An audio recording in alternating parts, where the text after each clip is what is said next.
اور مدین کی طرف ان کے بھائی شعیب کو بھیجا تو انہوں نے کہا کہ اے قوم، اللہ ہی کی عبادت کرو کہ اس کے سوا تمہارا کوئی معبود نہیں، اور ناپ اور تول میں کمی نہ کیا کرو، میں تو تم کو آسودہ حال دیکھتا ہوں، اور اگر تم ایمان نہ لاؤ گے تو مجھے تمہارے بارے میں ایک ایسے دن کے عذاب کا خوف ہے جو تم کو گھیر کر رہے گا۔ اور اے میری قوم، ناپ اور تول انصاف کے ساتھ پوری کیا کرو، اور لوگوں کو ان کی چیزیں کم نہ دیا کرو، اور زمین میں خرابی کرتے نہ پھرو۔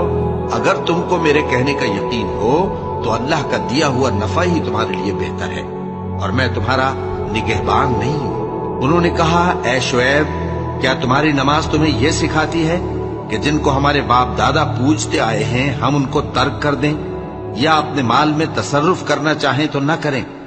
تم تو بڑے نرم دل اور بڑے سیدھے ہو۔ انہوں نے کہا کہ اے قوم، دیکھو تو، اگر میں اپنے پروردگار کی طرف سے دلیل روشن پر ہوں اور اس نے اپنے ہاں سے مجھے نیک روزی دی ہو تو کیا میں اپنا فرض ادا نہ کروں؟ اور میں نہیں چاہتا کہ جس بات سے میں تمہیں منع کروں خود اس کو کرنے لگوں۔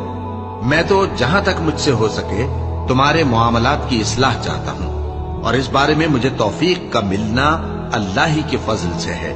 میں اسی پر بھروسہ رکھتا ہوں اور اسی کی طرف رجوع کرتا ہوں۔ اور اے قوم، میری مخالفت تم سے کوئی ایسا کام نہ کرا دے کہ جیسی مصیبت نوح کی قوم یا ہود کی قوم یا صالح کی قوم پر واقع ہوئی تھی ویسی ہی مصیبت تم پر واقع ہو۔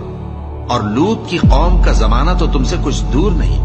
اور اپنے پروردگار سے بخشش مانگو اور اس کے آگے توبہ کرو، بے شک میرا پروردگار بڑا مہربان ہے، بہت محبت کرنے والا ہے۔ انہوں نے کہا کہ شعیب، تمہاری بہت سی باتیں ہماری سمجھ میں نہیں آتی، اور ہم دیکھتے ہیں کہ تم ہم میں کمزور بھی ہو، اور اگر تمہارے بھائی بند نہ ہوتے تو ہم تم کو سنسار کر دیتے، اور تم ہم پر کسی طرح بھی غالب نہیں ہو۔ انہوں نے کہا کہ اے قوم، کیا میرے بھائی بندوں کا دباؤ تم پر اللہ سے زیادہ ہے، اور اس کو تم نے پیٹھ پیچھے ڈال رکھا ہے؟